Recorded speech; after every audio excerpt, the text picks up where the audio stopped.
Então, a gente vai começar aqui, pessoal, falando sobre a historicidade de Paulo. A internet brasileira, né, ela é, digamos assim, o lar de uma série de jabuticabas, e a gente tem uma delas aí que agora é o miticismo de Paulo. Então, eu queria que o doutor Carneiro começasse falando aqui do como a história atesta, né, a existência histórica de Paulo, por que é seguro a crer seguro assim, é provável, é mais provável crer que Paulo existiu como uma pessoa histórica. Diga aí, doutor. Muito obrigado, então, Wagner. Olha, a gente trabalha com a possibilidade da existência de Paulo.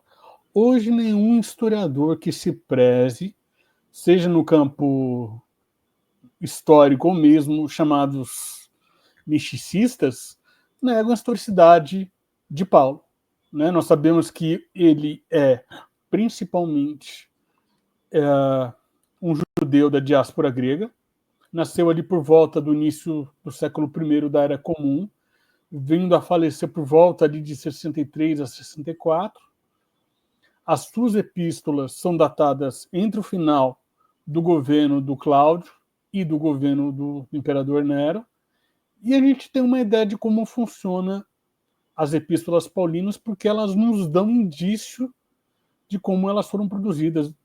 Conseguimos ter uma ideia da estratificação social que existia em cada eclesia cristã nesse processo. Ou seja, nós conseguimos identificar as autênticas e as chamadas deuteropaulinas. Né? No caso, Paulo escreveu aproximadamente 7 cartas, entre, no caso, a primeira epístola aos Tessalonicenses, a epístola aos Romanos, a epístola a Filemão, a epístola aos Gálatas. Deixa eu pegar aqui, tem hora que nem eu lembro de cabeça aqui. Filipenses e... Já falou? Isso, exatamente. Gálatas e um Tessalonicense. E Filemão. Isso. Primeira Tessalonicenses. Exatamente. Né? Primeira Tessalonicenses, de acordo com os melhores textos, no caso aqui eu cito o Helmut Koster, né, que ele tem uma introdução ao Novo Testamento, escrito em língua portuguesa. Ele junto com o professor André Leonardo Cheftarese e com o professor Pedro Paulo Funari, que eu sou muito grato por ter o professor Funari como meu supervisor de pós-doutorado hoje, datam a primeira epístola por volta de 49, ali da Era Comum. Né? Gálatas é por volta de 52, depois de Cristo, 52 a 53, né, que nós temos umas questões bem interessantes que a gente pode tratar posteriormente aqui também. 1 Coríntios, por volta de 53 depois de Cristo. 2 Coríntios, que na verdade não é uma única carta, mas um conjunto de bilhetes atribuídos a Paulo. Tá? Mais ou menos o professor Frederico Lourenço, da Universidade de Coimbra, que é o tradutor do Novo Testamento, da Bíblia grega, hoje todo para a língua portuguesa, ele conseguiu pegar de Gênesis ao Apocalipse e traduzir em vários tomos, que é justamente essa tradução que eu tenho usado na minha pesquisa. E a gente consegue enxergar também Romanos também, que é uma epístola de Paulo. Sempre bom lembrar que ela é datada ali por volta de 55 a 56 depois de Cristo. Filipenses, por volta ali de 60 a 61. E, por fim, Filemão, que é datada ali de 60 a 61. Né? Mais ou menos nesse período que as cartas de Paulo são escritas. Obviamente, a maneira de se comunicar que nós temos hoje é bem diferente que nós tínhamos naquela época. Ou seja, se a gente for pegar as pessoas mais novas, elas conhecem o WhatsApp, conhecem o Telegram, conhecem o TikTok, o YouTube. Tudo que é rede social. Tudo que qualquer rede social que é uma maneira de comunicação, mas muitas vezes não conhece o que é uma carta. Né? Às vezes não conhece, fala assim, pai, o que é uma carta? Eu não sei o que é. Né? Muitas vezes a pessoa... Até o Papai Noel hoje tem WhatsApp, provavelmente, né? Exatamente. Porque ele escreve mais. Exatamente. E nesse aspecto, o nosso querido Paulo, o chamado Paulo histórico, ele segue o mesmo modelo greco-romano que autores da antiguidade tais como Sêneca e Cícero também o seguem. Citando um bom exemplo disso, que é o texto do Stowers, que é um autor que eu li recentemente, que é um clássico, que eu estou usando, inclusive, dentro da minha pesquisa, que eu vou pegar o nome aqui completo, que é o Letter Writing in Greco-Roman Antiquity. É um livro datado de 1986, escrito pelo Stanley Stower, que é um erudito cristão, um erudito bíblico, e ele tem nesse livro a maneira como as epístolas, tanto as epístolas cristãs, como as epístolas ditas pagãs foram escritas. Ou seja, Paulo segue a mesma maneira de escrever. Ou seja, tem a saudação, as comunidades na qual ele fundou, o objetivo das cartas e, por fim, as suas considerações. Nós encontramos um modelo muito parecido como encontramos desses outros autores, tal como Cícero, tal como Sêneca, que também escreveram cartas. E segue um modelo muito parecido nesse sentido. E pode falar, vai. Uma pergunta, só digamos assim, uma pontuação. Você disse que a gente tem alguma noção de que Paulo morreu lá por volta de 64 a 66, correto? Isso, por volta disso.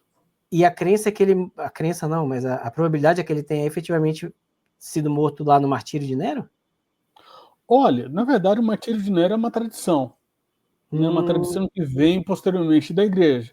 Mas é muito provável que ele tenha sido morto durante o governo do Nero. Não sabemos como tal informação chega, sem nos esquecermos também que o chamado Atos dos Apóstolos, atribuído a Lucas, também é informação sobre a vida de Paulo. Claro. Né? No caso, Paulo lê Jesus como um Theos Arnei, ou seja, um homem divino. E isso já 20 anos após quase ali a morte de Jesus. Ou seja, a forma como, apesar do cristianismo, o movimento cristão ter se iniciado nas camadas sociais mais baixas da sociedade, principalmente entre escravos, libertos, até mesmo homens livres, e não chegou, como dizem por aí pela internet, chegando diretamente pela elite. Ou seja, o que eu quero dizer é que Paulo não é um ghostwriting, seja dos Júlios Claudianos, ou tampouco da dinastia Flaviana, né, como dizem alguns por aí. E já que essas duas relações não têm comprovação científica, histórica alguma. Logo, por exemplo, já que a gente tem boa parte das informações de Paulo vindo através dos Atos dos Apóstolos. Ou seja, sabemos que ele nasceu provavelmente na cidade de Tarso, já que em Gálatas ele indica isso também, que ele teria ido para a região da Cilícia, ali por volta de Gálatas capítulo 3, antes dele começar suas primeiras viagens missionárias. E Atos atesta essa informação, que ele muito provavelmente veio da cidade de Tarso, na província da Cilícia, que era uma cidade metrópole daquela região. Ela também é muito conhecida pelo geógrafo Estrabão, tá? Porque quando é para citar algum outro tipo de fonte nesse sentido, a gente precisa também citar, no caso, fontes não cristãs que confirmem a informação da cidade de Tarso, por exemplo, que era muito conhecida na sua época, uma grande metrópole. Paulo provavelmente era realmente um fazedor de tendas, além de um missionário judeu, né, originalmente. Muito provavelmente ele era de fato um fariseu, porque ele conhecia muito bem a lei judaica, não somente pelo domínio, pelo conhecimento oral de toda a liturgia judaica, mas também porque nas suas epístolas, boa parte dessas informações está circunstanciado dentro da Bíblia hebraica. Muito provavelmente a Bíblia hebraica que Paulo cita é a versão em grego, já que ele era um judeu de diáspora, ou seja, um judeu de fala grega, e muito provavelmente isso de fato aconteceu. A informação que Atos apresenta que ele estudou aos pés de Gamaliel em Jerusalém, nós não sabemos ao fato, se é um fato ou não, porque os dois grandes fariseus da sua época eram ou Gamaliel ou Hilel. E como nós não temos esse conhecimento aprofundado se ele foi estudar realmente em Jerusalém ou foi posteriormente para lá, porque muitas das informações que ele apresenta é que Paulo não era muito conhecido dos cristãos da Judéia, após a sua conversão Ao cristianismo, né? ao cristianismo, a suposta ressurreição de Jesus. Jesus. Né? Já que a gente não trata, eu como historiador não vou tratar isso como verdade, porque isso é uma questão de fé, de fé da pessoa, e eu como historiador não discuto fé. Né? Eu como professor também, não, quando entro nesse tema dos meus alunos, seja de sexto ano ou primeiro ano do ensino médio, quando vou adentrar o cristianismo no Império Romano, eu já falo assim, olha, gente, não adentro em questão de fé. Estou aqui para a parte histórica para vocês. Tá bom? Deixa eu só fazer uma partezinha. Primeiro, vou dar uma boa noite para o amigão Marcos. Boa noite, Marcão. Tamo junto. Segundo ponto, como é que a gente pode confiar que, digamos assim, o texto, né, os escritos de Paulo, digamos assim, além de ser uma evidência de sua existência, eles também contêm ali alguma coisa que é verdade histórica. Uhum. Certo. Um bom exemplo disso é na carta aos Gálatas, onde Paulo cita principalmente a figura de Pedro e Tiago, né, que são, ele chama dos dois grandes pilares da comunidade de Jerusalém. Né? O que a gente conhece sobre o cristianismo hoje é o que temos sobre Paulo. Muito provavelmente aquilo que aconteceu com essa comunidade em Jerusalém, ela pode ter sido destruída durante a destruição de Roma feita pelos flavianos. Muito provavelmente aconteceu, essas pessoas que se converteram à mensagem de Jesus foram executadas nesse momento, quando a cidade é destruída ali por volta de 70 da Era Comum.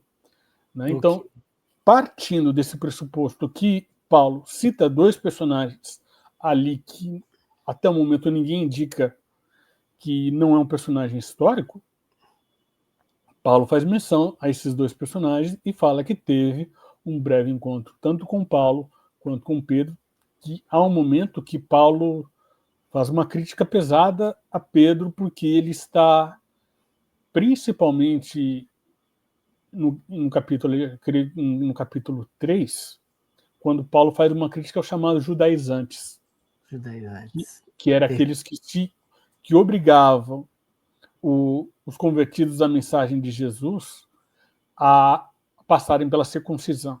Que a circuncisão, que depois eu vou tratar um pouquinho mais com vocês, é um sinal da identidade dos judeus, que passa pela essa questão de identidades que a gente vai trabalhar um pouquinho posteriormente ali. Então, essa crítica que Paulo faz, ela está presente na epístola, ou seja, você fazendo uma análise comparativa dessas 7 cartas, você consegue identificar, porque você tem a estratificação social muito bem clara. Por exemplo, em 1 Coríntios, há uma estratificação social bem clara, você consegue identificar quem é uma camada social mais alta, quem não é, você consegue identificar quem é escravo, quem é livre, e quem, já que ali dentro das 2 epístolas aos Coríntios, há uma briga interna nessa comunidade, porque você encontra o caso do rapaz que veio até ali de... agora me fugiu o nome dele. Né, de uma das pessoas que veio ali do Egito, e dizendo que Paulo estava errado, que ele precisava passar pela circuncisão, né, ali na epístola. Deixa eu pegar aqui, que desculpa pela hora que a gente esquece. Tranquilo.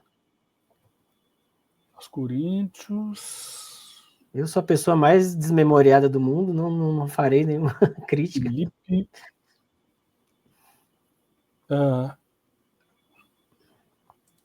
ele ali da cidade de Alexandria, tá? Perdão por ter esquecido o nome, que há uma grande crítica por parte dele, porque fala assim, porque Paulo vai, prega, define essa comunidade, e essa comunidade começa a receber outros pregadores contrários à mensagem paulina.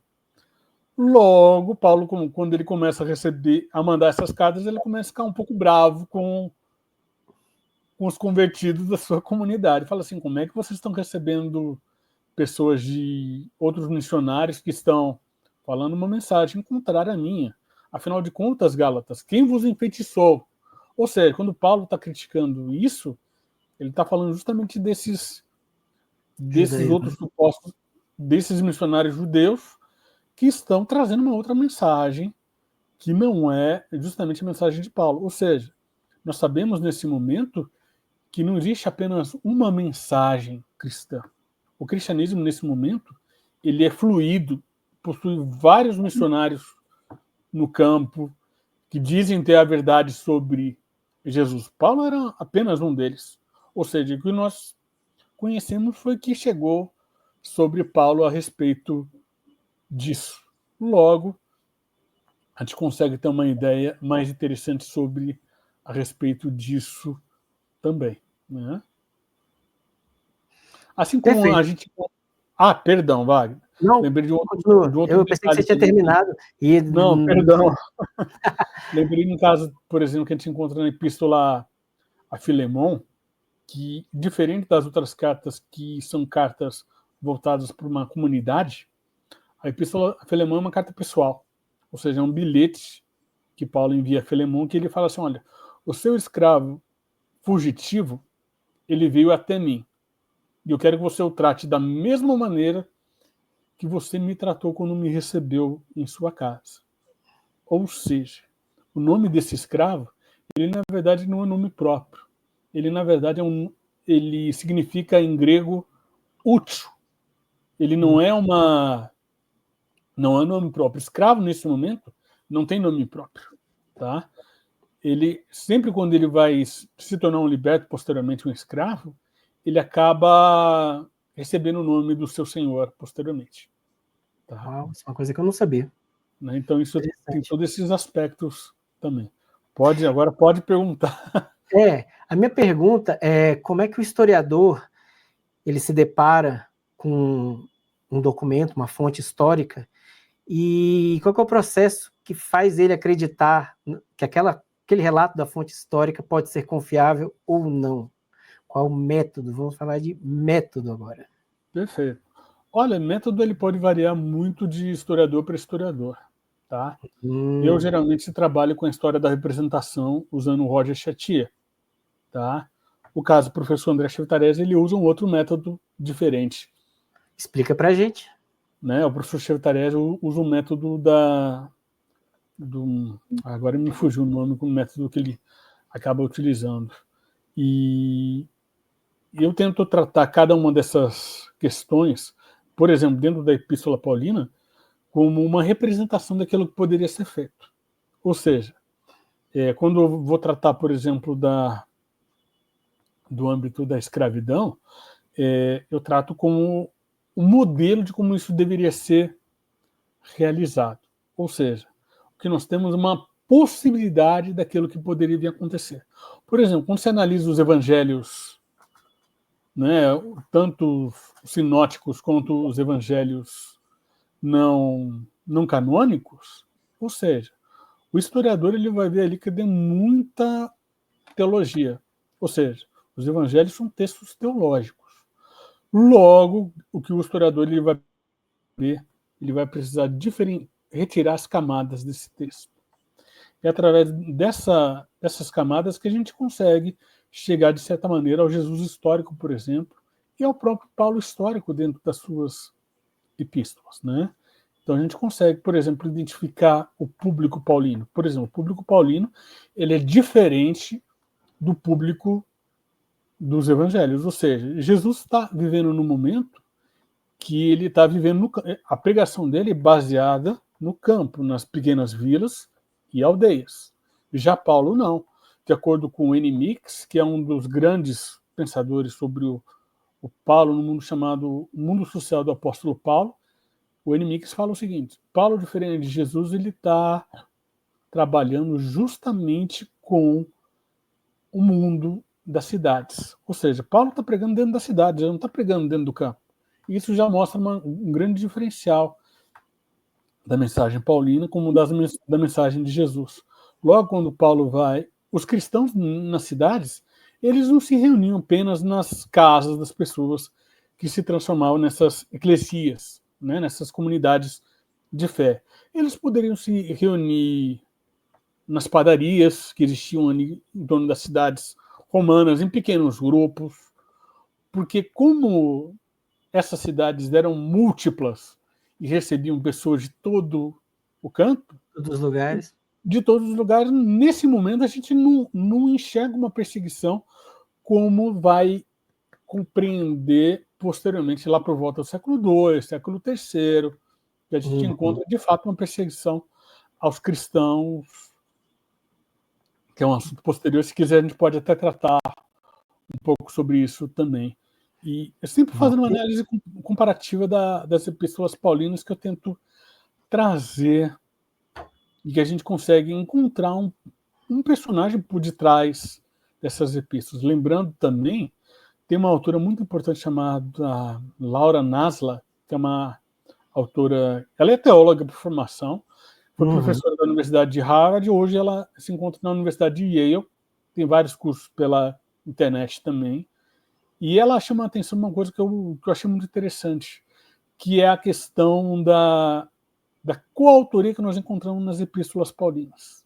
Sim, nós encontramos isso. Paulo, por exemplo, na Epístola aos Romanos, ele está ditando a epístola. Lá no finalzinho da epístola, um certo Tércio se apresenta como autor da carta.